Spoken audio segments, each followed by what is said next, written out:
சகலத்துக்கும் நன்றி ராஜா. எங்கள் ஜீவனை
நம்மளோட பிதாவாகவும் கடவுளும் ஆண்டவராக இயேசு கிறிஸ்துவினாலும் உங்களுக்கு கிருபையும் சமாதானம் உண்டாவதாக.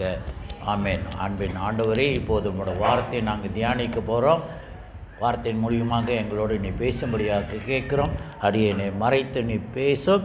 கர்த்தர் நம்ம மத்தியில் இருக்கிறார். ஆவியானவர் நீ இருக்கிறன்னு நாங்கள் விசுவாசிக்கிறோம். இயேசு நாமத்தை ஜெபிக்கிறோம் நல்ல பிதாவே. ஆமென்.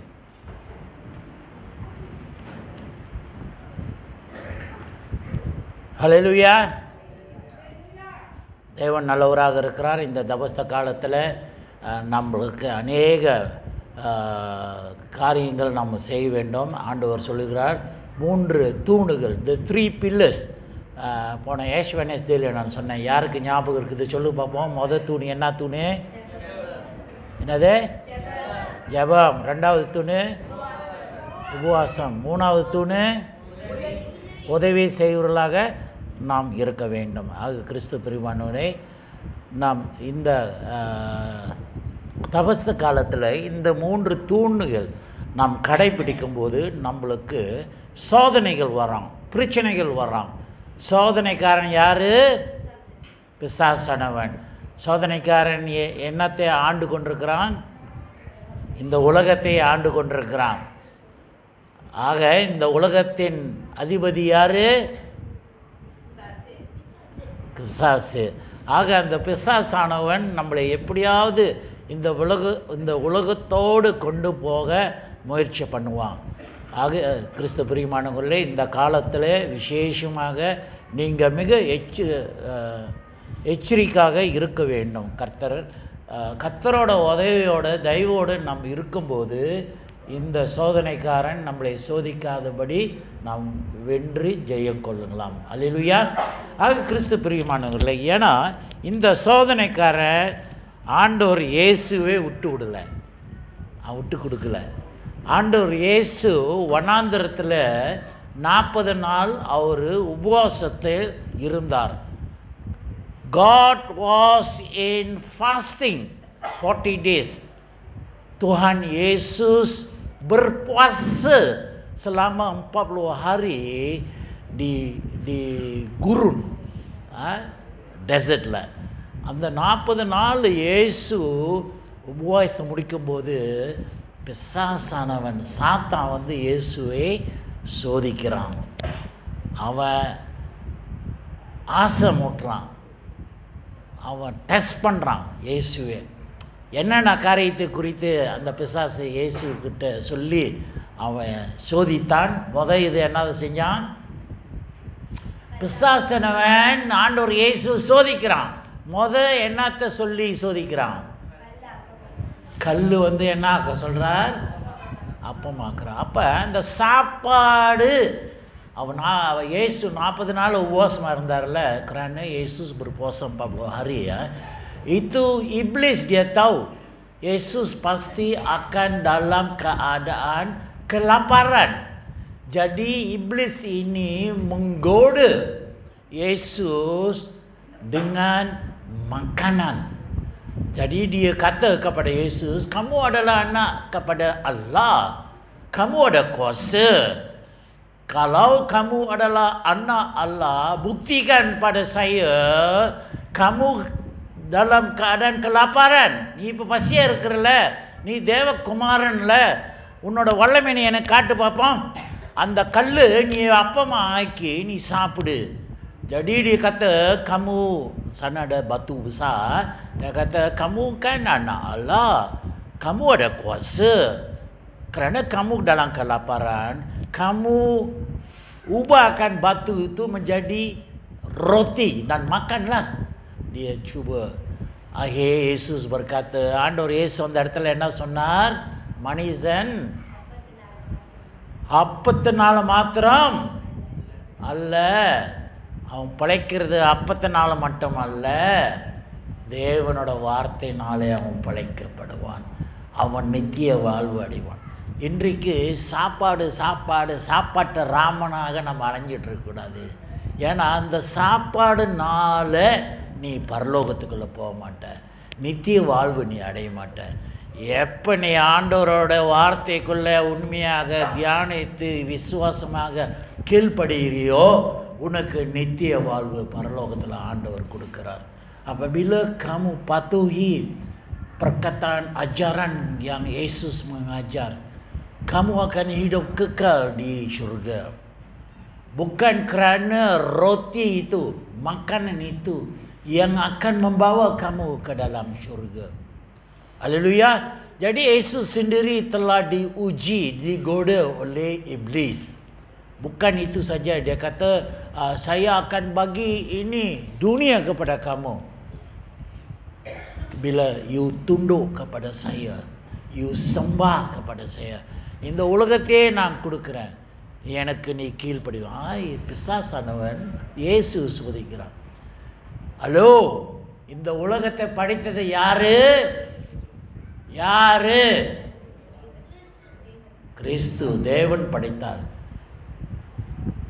ஆதியிலே dunia ini telah dicipta oleh Allah. Tapi di sini siapa yang sedang memilih dunia ini? Iblis pula. Tapi yang mencipta itu adalah Allah.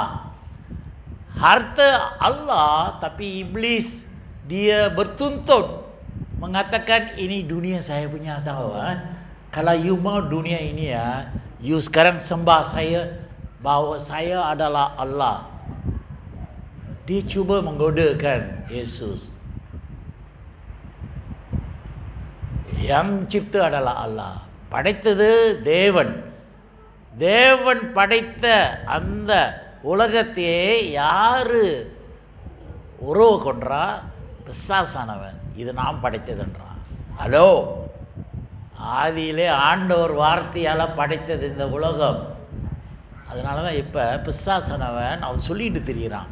இந்த உலகத்தின் அதிபதி யாரு? அதை சொன்னீங்க யாரு? பிசாசானவன். அவன் வந்து கிளைம் பண்ணுறான், இது நான் என்னோட ராஜ்யம். ஆனால் இந்த உலகத்தில் அவன் என்னென்னமோ கொண்டுட்டு வந்துட்டான். நம்மளோட ஆசை பாசை எல்லாத்தையும் திசை திருப்பி உலகத்துக்கு கொண்டு போகிறான் பிசாசானவன். ஆனால் அதெல்லாம் ஆண்டவரோட சித்தம் இல்லை, ஆண்டவர் படைத்ததில்லை. அந்த பாவம் எல்லாம், அந்த பாவம் எல்லாம் பிசாசை படைத்தது. ஆக இயேசுவே இந்த சோதனை வந்தது. நம்மளுக்கும் நிச்சயம் இந்த தபஸ்த காலத்தில் நீங்கள் ஆண்டவருக்கு உண்மையாக இருக்க பார்க்குறங்க, உங்களுக்கும் இந்த சோதனைகள் வரலாம். You will also overcome by this temptation. Kamu pun akan digoda oleh iblis di musim puasa ini. இந்த தபஸ்த காலத்தில் நீங்கள் ஆண்டவருக்கு உண்மையாக இருக்க பார்ப்பீங்க. ஆனால் அந்த பிசாசானவன் உங்களை விட மாட்டான். சிலர் நீங்கள் மனம் மாற பார்ப்பங்க, ஆண்டவருக்கு உண்மையாக இருக்க பார்ப்பங்க, நீங்கள் அது உபவாசம் எடுக்க பார்ப்பங்க, நீங்கள் இறைச்சி விட்டுட்டு நான் சைவமாக இருக்க பார்ப்பாங்க. அப்போ தான் எவனாவது முன்னுக்கு வந்து வாய் ஊறுற மாதிரி ஏதாவது கடித்து சாப்பிட்டுட்டு இருப்பான். ஏய், நான் வெஜிடேரியன் இருக்க பார்க்குறேன், நீ என்னடா வந்து என் முன்னுக்கு கோழி இறைச்சி, ஐயாம் கோரிங், கேஎஃப்சி. நம்மளுக்கு சிலருக்கு பைத்தியமாக இருக்கும். அந்த நேரத்தில் தான் முன்னுக்கு வந்து நம்மளுடைய ஆசை காட்டுவானுங்க. நம்மளோட உபவாசத்தையே உடைக்க பார்ப்பாங்க இந்த சோதனைக்காரன். அப்போ தான் நான் அமைதியாக பேச வேண்டும், ஆத்திரப்படக்கூடாது, நான் நல்லதே நினைக்கணும், நல்லதே செய்யணும், அமைதியாக இருக்கணும் பாப்பா. அப்போ தான் நீங்கள் இன்னும் பிசாசானவனோட சேர்ந்து இன்னும் ஆத்திரப்படுவோம், வேகமாக பேசுவாங்க, கத்துவோங்க. அப்போது உபவாசம் அங்கேயே உடைந்து போகுது. ஆனால் ஆண்டவர் சொல்கிறார் பாருங்க, இது எல்லாம் என்னோட சிந்தை அல்ல, அது மனிதனோட சிந்தை. மனிதன் சிந்தை பிசாசோட ஒட்டி போகுது. Jadi fikiran yang dosa ini semua bukanlah ingatan Allah. Ini adalah ingatan manusia sendiri. Kerana manusia menurut cakap si iblis ini. கிறிஸ்து பிரியமானவர்களே, கொடுக்குறோம். அவர் செய்யட்டுமா ஊழியம்? ஒன்றாக இணைந்து செய்கிறதான் ஊழியம். நெகேமியா அந்த என்னது மதில் ஓலைன்னா மதிலா அது தடையாக இருந்தானா இன்றைக்கு என்னோட ஃபோனு தடையாக இருக்குது. பிசாசானவன் பாரு எப்படி வேலை செய்கிறான்னு. ஏன்னா பிசாசுக்கு தெரியுது இன்னைக்கு அவனை ஏச போகிறேன், நான் அவனை நம்ம துப்ப போகிறோம், அவனை விட்டு நம்ம விலக போகிறோம். பிசாசுக்கு தெரியுது, அதனால தடை பண்ணிட்டு இருக்கான். அப்பாலை போ சாத்தானே, ஏசு அதுதான் சொல்றாரு, அப்பாலை போ சாத்தானே என்று பேதுரு பார்த்து. வாசியமா இன்னைக்கு எழுதப்பட்ட பகுதி மத்தேயு 16 வசனம் 21 23 வரைக்கும். பேதுரு இயேசுவை கண்டிக்கும் போது இயேசு அப்பாலே போ சாத்தானே என்றாரு. இன்றைக்கு இந்த போனு அப்பாலே போ சாத்தானே, இது ஒரு சாத்தான் தெரியுமா? பார்த்தல என்ன பண்ணுது சாத்தான். வாசியமா அது முதல் இயேசு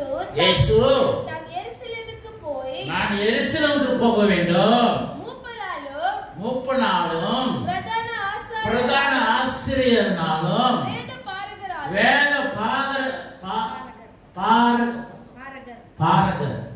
தமிழ் கொஞ்சம் வராது, கேட்கற முடியுமா நான் பேசுவேன். பாரகர் மூலம் பல பாடுகள் நான் பட வேண்டும், என்னை கொலையும் செய்வார்கள், ஆனாலும் நான் சொன்னபடியே 3ஆவது நாள் உயிர்த்தெழுவேன். Saya akan diseksa, saya akan dibunuh oleh ketua imam, oleh penulis, the scribes. Okey ya, nanti saya baca ayat 21. Mula berkata terus terang kepada, sekarang Yesus terus terang cakap kepada murid-muridnya bahwa dia harus pergi ke Jerusalem dan akan menanggung banyak penderitaan daripada pihak pemimpin masyarakat, ketua imam dan ahli Taurat. Mereka akan bunuh saya, tetapi sebagaimana telah ditulis, telah disebut, saya akan bangkit semula pada hari ke-3. எழுதப்பட்ட இருக்குது பழைய ஏற்பாடிலேயே, ஏசாயா தீர்க்கதரிசியில எழுதப்பட்டிருக்குது. இயேசு இந்த பூமியில பிறக்காத முன்னுக்கே தீர்க்க தரிசனமாக சொல்லப்பட்டது. இயேசு பாடுபடுவார். இதனால நம்மளோட பாவத்தை எல்லாம் தன் மேல சுமக்க போறார். அவர் ஒரு ஆட்டுக்குட்டி எப்படி நம் பலியிடுகிறோமோ, நம்ம பாவத்துக்காக இயேசு தன் மேல சுமக்க போறார். அவரை சுமந்ததுனால, அவர் நம்ம பாவத்தினால மரிக்கிறதுனால வார்த்தை சொல்லுது, பாவத்தின் சம்பளமோ மரணம். ஆக நம்ம பாவங்களை எல்லாம் இயேசு தன் மேல சுமந்ததுனால அவர் அந்த மரணத்தை சந்திக்க வேண்டும். வார்த்தை சொல்லுதா இல்லையா? பாவத்தின் சம்பளம் மரணம் என்று.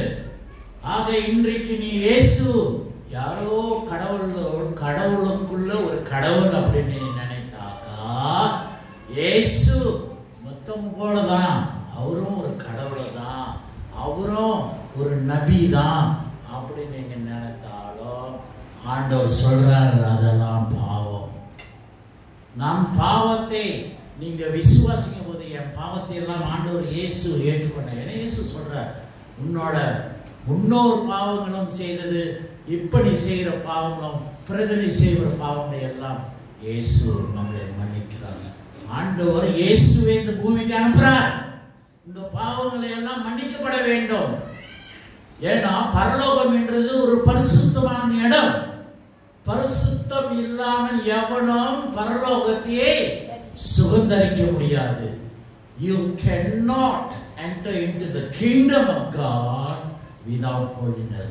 Tanpa suci kamu tak boleh masuk di dalam syurga. Oleh itu Yesus berkata, kamu harus suci. Kerana itu kamu kena suci. Yesus telah memikul segala dosa kamu dan Yesus tumpahkan darah dia supaya kamu dapat masuk dalam surga. Haleluya. அந்த ஆண்டவர் தான் நாம் விசுவாசிக்கிறோம். இந்த தவஸ்த காலத்திலே நீங்களும் ஆண்டவருக்காக அர்ப்பணிக்கிறவர்களாக இருக்க வேண்டும். கர்த்தருக்காக எல்லாம் நீங்க செய்ய வேண்டும். ஆண்டவர் வருகிறார், அந்த வருகைக்கு நாம் நியாயத்திற்கப்பட வேண்டும். ஏன்னா அவர் சொன்னபடியே 3வது நாள் அவரு உயிர்த்தெழுந்தார். அவரு சொன்னார், உன் பாவத்தினால நான் மரணம் அடைய வேண்டும், இருந்தாலும் நான் ஆண்டவர், நான் உயிரோடு வருவேன் 3வது நாள். சொன்னபடியே நம் ஆண்டவர் உயிர்த்தெழுந்தார். இப்ப நாம் வணங்கு கொண்டிருக்கிறவர், நாம் நம்பிக்கொண்டு இருக்கிற ஆண்டவர் உயிருள்ள ஆண்டவர், மரித்த ஆண்டவர் அல்ல. அவரை அடக்கம். யாரோ சொன்னாங்க நான் கடவுள் சொன்னவங்க எல்லாம் இப்போ இதாக இருக்கிறாங்க, சுதுராக இருக்கிறாங்க, எவனும் உயிரோடு வரலையே. ஆனால் இன்றைக்கு ஆண்டவரோட கல்லறை நீ போய் பார்க்கும்போது ஆண்டவர் அங்கே இல்லை, ஆண்டவர் உயிர்த்தெழுந்துட்டார். He has resurrected. அந்த ஆண்டவர் தான் நாம் விசுவாசிக்கிறோம். நாம் வணங்குற ஆண்டவர் உயிருள்ள ஆண்டவர். அதனால தான் நாம் சொல்றோம், நாம் ஆண்டவர் உயிரான ஆண்டவர், உயிரான தேவன் என சத்து. நம்ம கல்லோ மரமோ புல்லோ அல்லது மனிதனையோ நம்ம வணங்கல, நம்பல. உயிருள்ள ஆண்டவர் ஆண்டவர் இயேசு. விசுவாசிங்க. அந்த உயிருள்ள ஆண்டவர் தான் உங்களுக்கு விடுதலை கொடுக்கிறார், உங்களுக்கு பாவ மன்னிப்பு கொடுக்கிறார். இல்லைனாக்கா நீங்க எல்லாரும் போல அதே பாடுறாங்கல்ல, கண் போன போக்கிலே கால் போகலாமா, கால் போன போக்கிலே மனிதன் வரைபட்டெல்லாம் நான் விரும்பி கேட்பேன். ஆக நீங்க அதே போல நினைச்சுக்கிட்டு பாடிக்கிட்டு இருக்காருங்க. அது சினிமால பாடுறான், கேட்கறதுக்கு இனிமையா இருக்குது, வாழ்க்கைக்கு அது இனிமை இல்லை. இயேசுதான் உங்க வாழ்க்கையாக இருக்க வேண்டும். Kamu harus percaya dan ikuti apa yang diajar oleh Yesus Kristus. Tanpa Yesus Kristus kamu tak boleh masuk dalam surga. Jadi untuk menjadi anak kepada Yesus Kristus, kamu harus mengorbankan diri kamu. Ada banyak perkara di bulan puasa ini kamu kena mengorbankan diri kamu.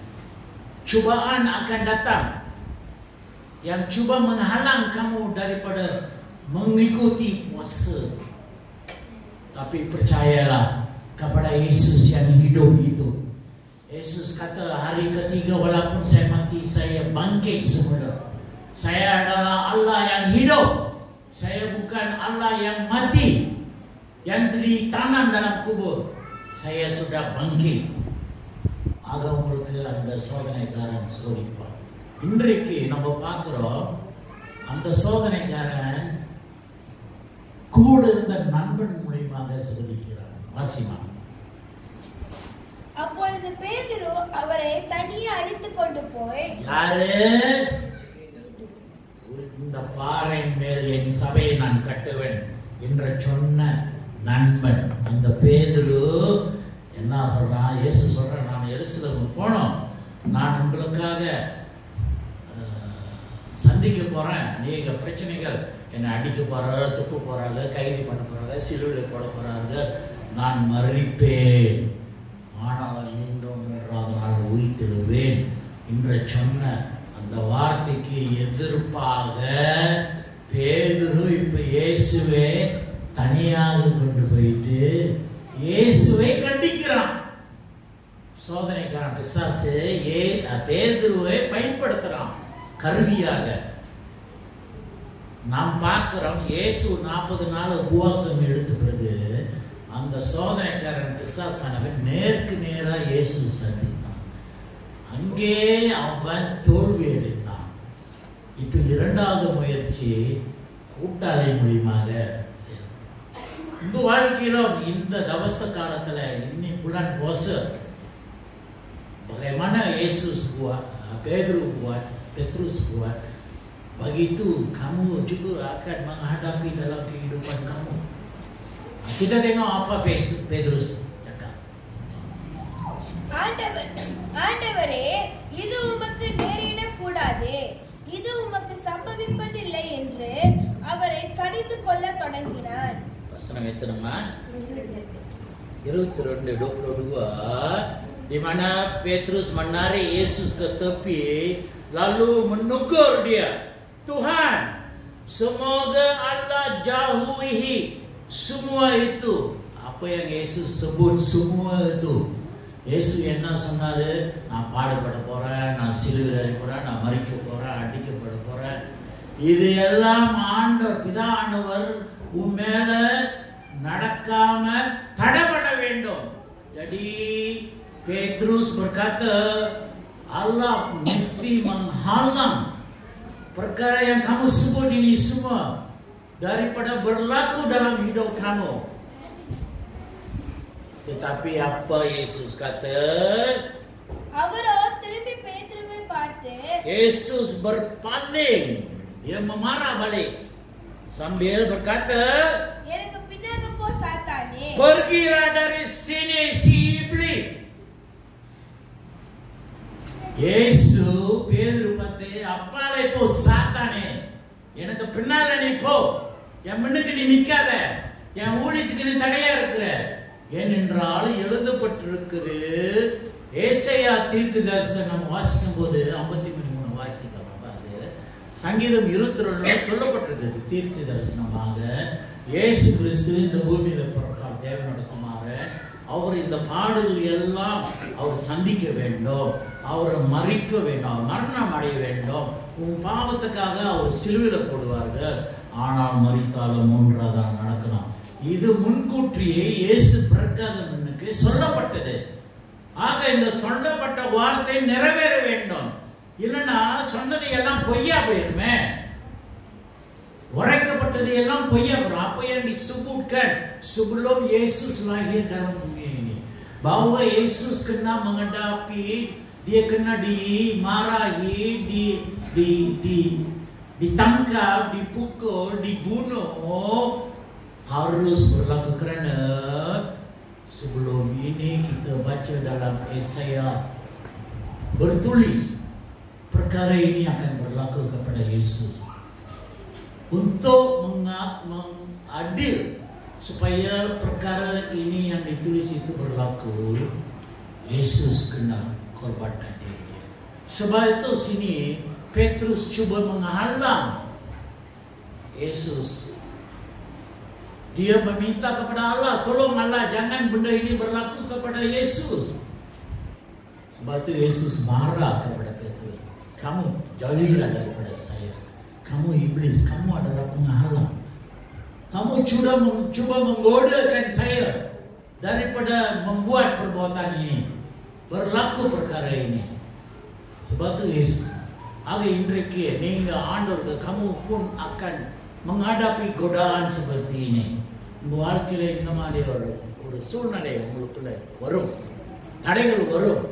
நீங்க ஆண்டவருக்காக நான் ஊழியம் செய்ய போறேன், ஆண்டவருக்காக நல்ல ஒரு ஓட்டத்தை நான் ஓடி முடிக்க போறேன், ஆனா நீ எனக்கு தடையா இருக்கிறியே, ஏண்டா நீ போறாங்க, வாடா நம்ம படம் பார்க்க போவோம், வாடா நம்ம போய் தண்ணி அடிப்போம், வாடா நம்ம ஊர் சுத்துவோம், இப்படி எல்லாம் அவன் கூட இருக்கிற நண்பனே சொல்லுவான். அவனே உனையே ஆண்டவர் பெற்றிருந்து பிரிக்க பார்ப்பான். ஆனா நீங்க ஆண்டவருக்கு உண்மையா இருக்கும்போது அந்த 3 தூணுகள் நான் சொன்னேன், நீங்க ஜபிக்கிறவர்களாக இருக்க வேண்டும், நீங்க உபவாசம் எடுக்கிறவர்களாக இருக்க வேண்டும், நீங்க பிறருக்கு நன்மை சேரிட்டி செய்வர்களாக இருக்க வேண்டும். இது நீங்க உண்மையிலே இந்த 40 நாள் தவஸ்த காலத்துல நீங்க ஆண்டவருக்காக நான் செய்ய போறேன்னு ஒரு தீர்மானம் எடுக்கும்போது இந்த சோதனைக்காரன் உன்னோட நண்பன் உங்களை தடுக்கணும். Kamu akan membuat satu pendirian bahwa dalam 40 hari saya akan berpuasa untuk Yesus. Saya akan turuti apa yang Yesus cakap itu. Saya akan berpuasa, saya akan berdosa, saya akan tolong orang lain. Tetapi kamu akan dihalang oleh kawan kamu. Sebagaimana Petrus menghalang Yesus daripada membuat perkara yang tertulis 2000 tahun sebelum Yesus lahir dalam bumi. Jadi kehidupan kamu pun akan menghadapi dalam masa bulan puasa ini. Kawan kamu akan suruh, jangan pergilah. Ini Pastor Peter lain kerja tak ada tau. Sikit-sikit cakap buat program ini, buang brother tolong ini, buat itu.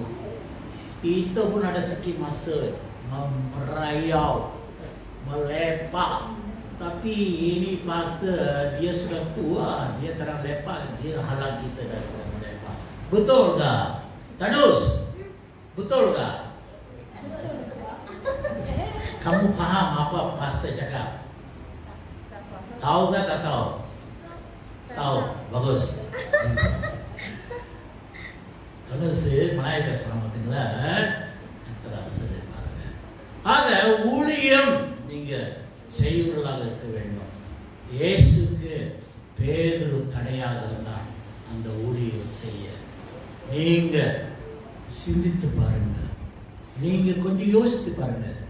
இந்த சபை வளர்றதுக்கு நான் தடையா இருக்கிறேனா? எனக்கு கொடுக்கப்பட்ட ஊழியம் அதை நான் உண்மையா செய்யறேனா? மற்றவங்களோட சேர்ந்து நான் செய்யறேனா? அதான் பிஷப் அருமையாக ஒரு ஸ்லோகன் கொடுத்தாரு. ஒரு 2 வருஷமாக நம்ம சொல்லிட்டு இருக்கிறோம். The 3 E. The 3 E. ஞாபகம் இருக்கா? போஸ்டர் பிரிண்ட் பண்ணிக்கிறார். நான் எடுத்துட்டு வரேன். முதல் E வந்து எம்ப்ரேஸ், அரவணைக்கிறது. ஆண்டவர் நம்மளை கொடுத்த ஊழியங்கள் மற்றவங்களும் சேர்ந்து நாம் செய்ய வேண்டும். நெகேமியா மதில்கள் கட்டும் போது மக்கள்களே முன் வந்தார்கள். நாம் ஒருவனுமாக இந்த மதில், இந்த சபையை எழும்பி நாம் கட்டுவோம் என்று. இன்றைக்கு நாம் சபை இதே மூஞ்சி நம்ம பார்த்துட்டு இருக்கிறோம். ஜெபிக்கிறோம், ஆண்டவரே ஆத்மா அனுப்பு. நீ ஒத்தளிக்கலனாக்கா எப்படி ஆண்டவர் ஆத்மா அனுப்புவார்கள்? நான் எப்போதும் பாஸ்டர் சொல்றேன், நீ வாயில என்ன சொல்றியா? வடை சொல்றேன்னா அந்த வடை காக்கா காத்துக்கிட்டு தான் கொத்திட்டு போகுது. அந்த காக்கா யாரு? யாரு? சாத்தான். தடை பண்ணுவோம். ஆக நீ you have to embrace one another. ஊழியத்துக்கு நாம் ஒருமனமாக எல்லாரும் சேர்ந்து செய்வோம். ஒருமனத்தை எழும்பி இந்த தாமான் சொந்த சபையை நாம் கட்டுவோம்.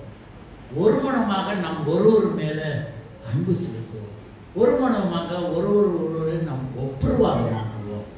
இல்லை, இது எனக்கு கொடுக்கப்பட்ட ஊழியம், நானே செய்யணும், என் குடும்பம் தான் செய்யணும், எல்லாம் செய்யணும். ஆனால் நீங்கள் செய்தா பரவாயில்லையே, செய்யாமல் உட்கார்ந்துக்கிட்டு அந்த பொறுப்பு எடுத்துக்கிட்டு செய்யாமல் இருக்கிறது. கொஞ்சம் நாம் யோசிப்போம். நம் சபையில ஒவ்வொருத்தருக்கும் நம்ம பொறுப்பு கொடுத்துருக்கோம். விமன் ஃபெலோஷிப்க்கு நம்ம பொறுப்பு கொடுத்துருக்கோம். அந்த பொறுப்புல உண்மையாக நம்ம செய்யறோம். பாஸ்டர் சொன்னாங்க, நீங்க வந்து ஓடி ஓடி செய்யணும், உட்கார்ந்தே நீங்க ஜெபம் பண்ணுங்க இந்த சபைக்காக. சரியா? கதை அடிக்கிறீங்களே, பாஸ்டர் நான் ரூம்ல உட்காந்துருந்தாலும் வெளியே என்ன பேசிட்டு இருக்குன்னு காதில் விளங்குது. கொஞ்சம் யோசித்து பார்ப்போம். ஆண்டவருக்கு நம்ம உண்மையா இருக்கணுமா? கொடுக்கப்பட்ட அந்த ஊழியத்தில் நம்ம உண்மையா இருக்கணுமா? பொறுப்பா இருக்கணுமா? பாஸ்டர், ஆண்டவர், ஆவியானவர் பாஸ்டர் மூலமாக பேசி உங்களை நியமிக்கிறார். அந்த ஊழியத்தை பாரத்தோட வாஞ்சத்தோட செய்யும். சொல்லி யூத் எத்தனை தரம் நீங்க கூடுங்க. சண்டே ஸ்கூல் எத்தனை தரம் நீங்க நடத்துனுங்க. வேற என்ன ஊழியமாக ஜூனியர் இல்லைங்க. மேன் ஃபெலோஷிப் இவரை சரியில்லைன்னா அவரை வச்சோம். இப்போ அவரும் செய்யாம பேர் சொல்ல வேண்டாம். ஆனால் நம்ம செய்வோம். ஆண்டவர் இதான் சொல்றார், யூ ஹேவ் டு எம்ப்ரேஸ். எல்லாத்தையும் நம்ம அரவணைக்கிறவர்களாக இருக்க வேண்டும். அந்த முதல் ஈ இல்லைனாக்கா அந்த ஈ பறந்து போயிட்டு கடைசியில் எங்க போய் உட்காருதா? மண்டையா? கக்கு கக்கூஸ்ல போய் உட்காரண்டா. பிறகு அந்த கக்கூஸ்ல உட்கார்ந்த ஈ வந்து எங்க வந்து உட்காருதா? நம்ம சாப்பிடுற சோத்துல வந்து உட்காரு. ஆக நீங்க அரவணைக்கிறவங்க எல்லாரும், இது நம்ம சபை, நம்ம ஊழியம், நம்ம எழுப்பி கட்டுவோம். Let us arise and build this church. This church. சில சபைகள் நம்ம பார்க்கும்போது இது எங்க தாத்தா கட்டின சபை பேசுவாங்க, எங்க அப்பா ஆரம்பிச்ச சபைன்னுவாங்க. ஆனா இது பாஸ்டர் இயேசு பிள்ளை ஆரம்பிச்ச சபை. ஆமாவா இல்லையா? ஆனா இருந்த போதும் நம்மளோட பொறுப்பு என்ன? அந்த சபைக்கு அங்க எல்லாரும் ஒன்றாக கூடி they were united. ஒன்றாக கூடி அவர்கள் சபையை கட்டினார்கள். மதில்கள் கட்டின, உடைந்து இடிஞ்ச மதில்கள், எதிரி உள்ள வரக்கூடாதுக்காக மதில்கள், the wall was built. mereka bina என்ன சொல்றாங்க, பெத்தாஸ் பத்து pagar. Lagi senang Melayu cakaplah tembok. Jadi tembok. Tembok yang diroboh sebelum itu untuk menghalang enemy, musuh masuk dalam gereja. Mereka kena bina tembok.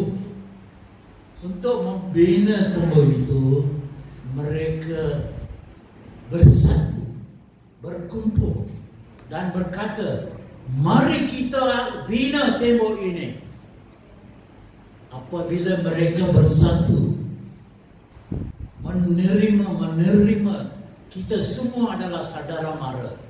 Ini adalah gereja kita. Ini adalah Tuhan kita.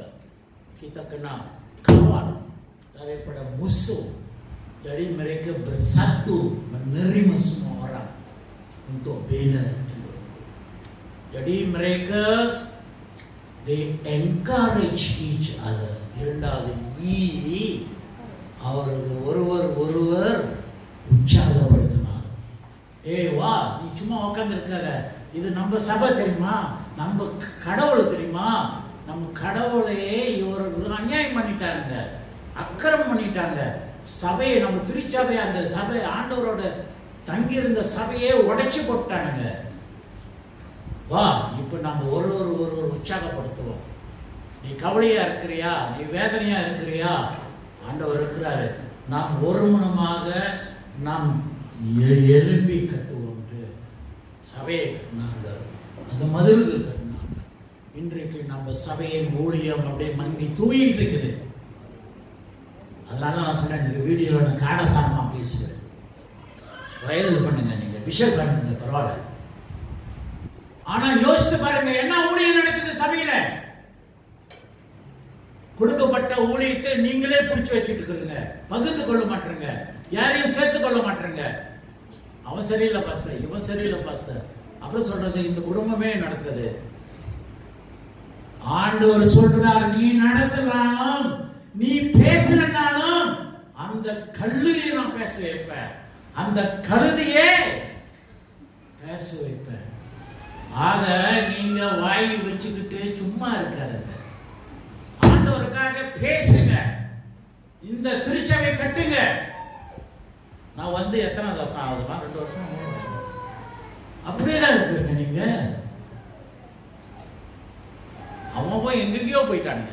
நீங்க independent search பாருங்க, pastor வின்சென்ட்ன்றவர், ஆனா எங்க தெரியல, அவர் ஒரு சபை இருந்து இப்ப பக்கத்துல 2 கடை வாங்கிட்டு இடிச்சு கட்டுறாரு. இங்க இருக்கிற சபையை நம்ம இடிக்க பார்க்கிறோம், அப்படிதானே? ஊழியத்தை இடிக்க பார்க்கிறோம், ஊழியத்துக்கு தடையா இருக்கிறோம். ஒருத்தர் முன்னுக்கு வந்தாக்கா நம்ம ஊழியம் சேர்ந்து செய்வோம். எனக்கு தெரியும் எப்படி செய்யணும்னு தெரியும், எப்படி செய்யணும்னு எனக்கு தெரியும், நீ சும்மா அப்படின்னு நம்ம சொல்லி தடை பண்றோம். நான் உட்காந்து பார்த்துட்டு தான் இருக்கிறேன், ஒன்னும் நடக்கிற மாதிரி இல்லையே. ஆக அந்த சோதனைக்காரன் உங்களுக்குள்ளே இருக்கிறான். இன்றைக்கு நீங்க இந்த சபை வளரல, ஆண்டவர் தடை பண்றாரு. ஆண்டவரே சொல்றாரு, தீமைகள் நடக்கிறது என்னால் அல்ல. அதை வாசிமா இது யாக்கோபு baca tadi kita ada baca, Rani baca kan tadi ya, Yakub 1 ayat 12 hingga 15. சோதனையை சகிக்கிற மனுஷன் பாக்கியவான். சோதனைகள் சகிக்கிற, நீ சோதிக்கப்படும் போது நீ சோர்வடையாத. நீ தொடர்ந்து இல்லை, என் ஆண்டவர் இருக்கிறாரு, என் ஆண்டவருக்காக நான் ஊழியம் செய்கிறேன், எவனா சொல்றது, நான் நிற்பேன், ஆனா நீங்க சோர்வடையாதுன்னு ஆண்டவர் சொல்றார். ஏன்னா அந்த சோதனைக்காரன் உங்களை சோதிப்பான். இந்த சபை வளரக்கூடாது, இந்த ஊழியம் செய்யக்கூடாது, இப்படியே இருக்குது, நல்லா தானே இருக்குது அப்படி சொல்லுவாங்க. பாஸ்டர் எல்லாம் நல்லா தானே போயிட்டு இருக்குது, ஏன் பாஸ்டர் இது செய்யற அது செய்யற, குளிர் காயிருங்களா நீங்க, திடீர்னு கரண்ட் விட்டு வருவது படிமா. அவர் உத்தமன் என்று விளங்கின பின்பு கர்த்தர் தம்மிடத்தில் அன்பு கூறுகிறவர்களுக்கு வாக்குத்தத்தம் பண்ணின ஜீவ கிரீடத்தை பெறுவார். என்ன கிரீடம் நீ பெறுவ? எப்ப நீங்க ஆண்டவருக்கு தொடர்ந்து நினைத்து நிற்கும் போது, ஆண்டவருக்காக உண்மையாக இருக்கும் போது நீங்க என்ன பெறுவீங்க? ஜீவ கிரீடம் நீங்க பெறுவீங்க. Diberkatilah orang yang tabah menghadapi cubaan. Apabila mereka berjaya menangani cubaan itu, mereka akan mendapat mahkota kehidupan yang telah dijanjikan oleh Allah kepada orang yang mengasihinya. ஆக உங்களுக்கு இந்த சோதனைக்காரன் சோதிக்கும் போது நீங்க பின்வாங்கி போக முடியாது. பாஸ்டர் நான் முன்னுக்கு வந்து செய்யறேன்னு சொல்றாங்க, அவங்க முடியாதுன்றாங்க, தடை பண்றாங்க, ஒத்துழைக்க மாட்டாங்க. ஹலோ, இந்த சோதனைக்குள்ள நீங்க நினைத்து நிற்கும் போது, வென்றி வரும்போது, ஆண்டவர் உங்களுக்கு பரலோகத்துல ஜீவ கிரீடம் கொடுக்கிறாரு. அல்லேலூயா. அந்த ஜீவ கிரீடம் உங்களுக்கு பரலோகத்துல. இந்த பூமியை நம்பி நீங்க ஏமாத்த போகாது. ஐயோ நீங்க உயிர்த்த பேசுறாங்க, selamat datang duduk, kamulah orang baik, kamu akan dihormati, இதெல்லாம் சொல்லி உங்களை மயக்கம் பார்ப்பாங்க. mereka akan kata apa-apa kebaikan dalam dunia ini, tetapi ingat segala kebaikan itu adalah di surga, di mana Allah akan mengotahi kamu apabila kamu jujur dan mengikuti ajaran Allah yang Yesus mengajar pada kita. தொடர்ந்து வாசிமா. சோதிக்கப்படுகிற எவனோ, சோதிக்கப்பட்ட எவனோ, நான் தேவனால் சோதிக்கப்படுகிறேன் என்று, நான் தேவனாக சோதிக்க. உனக்கு சோதனை வருது, இந்த ஆண்டவர் பாருங்க, அவர் ஒளி என்று செய்ய நான் நிற்கும் போது, முன் வரும்போது, என்னை ஏன் தான் இப்படி சோதிக்கிறார்?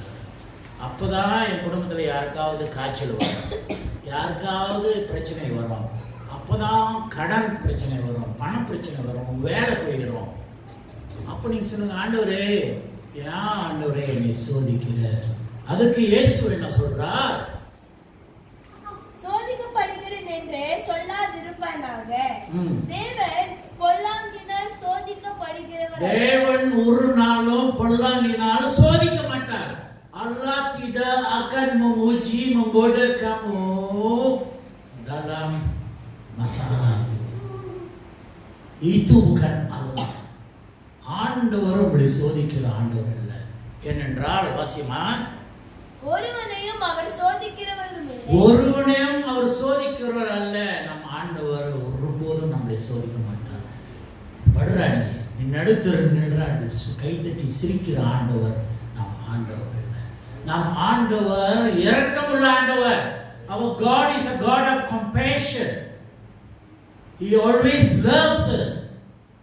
நம்மளே மேல அன்பு வைத்ததுனால, நம்ம மேல இரக்கம் உள்ளதுனால ஒருபோதும் ஆண்டவர் நம்மளை சோதிக்க மாட்டார்.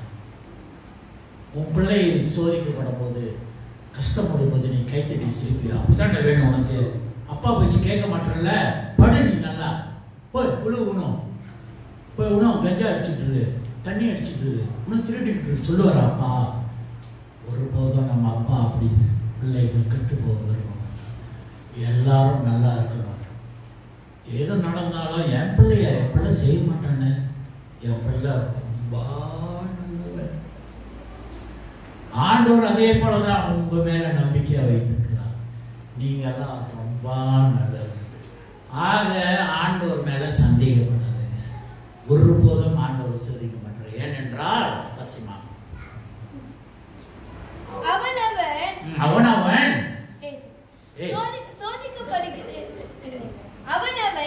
தன் சுய இச்சையினாலே இழுக்கப்பட்டு, நீ உன் சொந்த இச்சையினால அந்த சோதிக்கப்படுகிற இச்சையினாலே நீ இழுக்கப்படு. இப்ப நீ சோதிக்கப்படுறதுனாக்கா உன்னோட ஆசை, அது எனக்கு வேணும், பண ஆசை வேணும், இன்னும் சம்பாதிக்கணும், இன்னும் வேணும், இன்னும் ஆண்டவர் கொடுக்குறாரு. கொடுக்க நீ ஆண்டவரே மறந்துடுற, கொடுத்தவனையே மறந்துடுற, உன்னை படைத்தவரையே மறந்துடுற. ஏன்னா அந்த பண இச்சைனால, கூட்டாளினால, வாடா போகண்டா தண்ணி அடிக்கடா, வாடா தண்ணி அடிக்கடா, என்னடா உபவாசம். அதனால நீ என்ன பரலோகத்துக்கு போயிருவியா? ஆண்டவர் சொல்றார், நீ உண்மையா இருக்கும்போது பரலோகத்துக்கு போவேன். ஆமா, இது 2000 வருஷமா நீங்க சொல்லிட்டு இருக்கிறீங்க. ஆண்டவர் வருகிறார். எப்படி வருகிறார்? திருடன் போல வருகிறார். அங்க ஒண்ணு நீ அலாம் செட் பண்ண மாட்டார். ஆண்டவர் எத்தனை மணிக்கு நீ ரெடியா இருக்கணும் வரணும். ஆண்டவர் வருகிறார். அது வரைக்கும் நீங்க ஆண்டவருக்கு உண்மையாக இருக்க வேண்டும், விசுவாசமா இருக்க வேண்டும். எது நடந்தாலும், எவ்வளவு சோதனைகளும் நான் தள்ளப்பட்டாலும் என் ஆண்டவர் இயேசு சொல்லுவாங்க இழுக்கப்பட்டு சிக்குண்டு சோதிக்கப்படுகிறார். பின்பு இச்சையானது கர்ப்பம் தரித்து பாவத்தை பிறப்பிக்கும். கர்ப்ப இச்சை ஆசைப்பட்டதுனால அது கர்ப்பம் தரிக்குதான். கர்ப்பம் தரித்து என்னவா? பாவத்தை பிறப்பிக்கும். பாவத்தை பிறப்பிக்கும். சரியா? தமிழ் பாஷை தெரியாது, கேட்டுதான் சொல்லுங்க. It will give birth to sin when you focus on the richness, focus on the worldly thing. Bila kamu tumpukan perhatian kepada dunia ini, segala yang menarik dalam dosa-dosa dunia ini, dia akan melahirkan dosa dalam kehidupan kamu. Dia akan tolak kamu dalam neraka. Oleh itu, jangan kamu bagi masa untuk dunia ini, bagi masa untuk iblis menggoda kamu. அந்த பிசாசானவன் உங்களை சோதிக்காதபடி நீங்கள் பாதுகாத்துக் கொள்ள வேண்டும். தொடர்ந்து பாவம் பூர்ணமாகும் போது மரணத்தை பிறப்பிக்கும். அந்த பாவத்திலே நீங்க பூர்ணமாகும் போது நீங்க langsung tak boleh pakai, sebab kamu telah dipenuhi dengan dosa. Dosa itu telah mengawalkan hidup kamu. Fikiran kamu tumbuh kepada dunia, kekayaan, kegembiraan dalam dunia ini. Jadi dosa itu akan mengakibatkan kamu ke neraka. Bincang terima nama sesi seperti ini. என்ன பண்ணணும் இதில் முடிச்சா? ஆக கிறிஸ்து பிரியமானவர்களே, இன்னைக்கு கொஞ்சம் time எடுத்துருச்சு, ஏன்னாக்கா நம்ம கேமரா கொஞ்சம் மக்கால். ஆக கிறிஸ்து பிரியமானவர்களே, ஆண்டவர் உங்களை நேசிக்கிறார். அல்லாஹ் mengasihi kamu. Kamu akan menghadapi godaan. இந்த சோதனைகள் உங்கள் வாழ்க்கையிலே வர வேண்டும். அதனால தான் இன்றைக்கு பிரசங்கத்தின் தலைப்பு, அந்த சோதனைக்கு நாம் போராடுவதாக, ஜெயிப்பவர்களாக நம்ம வாழ்க்கை. We have to battle against the temptation. Kita kena berperang untuk mengatasi godaan itu. Iblis akan memudahkan. Yesus telah digoda oleh iblis dan oleh kawan sendiri. இன்றைக்கு உங்கள் வாழ்க்கையிலும் இது தடைகள் அநேகம் வரலாம், பிரச்சனைகள் அநேகம் வரலாம். நான் செய்ய வருகிறேன் பாஸ்டர் இன்னைக்கு, ஆனால் ஒத்துழைக்க மாட்டாங்க. ஸோ யூ பெட்டர், நான் சொன்ன பிரகாரம் அந்த 3 ஈ. முதல் ஈ என்னது? எம்ப்ரேஸ், அரவணைக்கிறவர்களாக இருக்க வேண்டும். ரெண்டாவது ஈ என்ன? ஈ எம்பவரிங், எப்பொழுதும் நம்ம ஊழியத்தை பகிர்ந்து கொடுக்கிறவர்களாக கூடாது. மூணாவது வந்து என்கரேஜ், நம்ம வந்து ஆதரிக்கிறவர்களாக இருக்க வேண்டும். ஆண்டவரோட ஊழியம், ஆண்டவரோட சபை, இது நம்ம சபை மட்டும் அல்ல. நேர்மையாக்கு வாக்கு தத்துவமாக அவர் ஒத்துழைத்தார். நாம் எல்லாரும் எழுப்பி இந்த சபையை கட்டுவோம், இந்த மதில்கள் கட்டுவோம். பிசாசானவன் வரக்கூடாது, எதிரிகள் உள்ள வரக்கூடாது என்று ஒன்றாக இணைந்து அவர்கள் கட்டினார்கள். இன்றைக்கு நம்ம பிஷப் கொடுத்திருக்கிறார் இந்த 3 E. You embrace, you encourage and you empower each other. You can success and overcome the temptation by the Satan. இந்த பிசாசு தடைகள் பண்ணுவான், ஊழியம் நடக்காதபடி செய்வான். இது எல்லாம் வென்று வர ஆண்டவர் நமக்கு இருக்கிறார். அந்த ஆண்டவருக்கு உண்மையாக இருக்கும், எல்லாத்தையும் நாம் ஜெயித்து வரலாம். சொன்னபடி சிந்திங்க. ஃபிக்கர் கமு அடக்க செய்ய jujur kepada Allah. Adakah apa yang saya buat Allah suka atau tidak?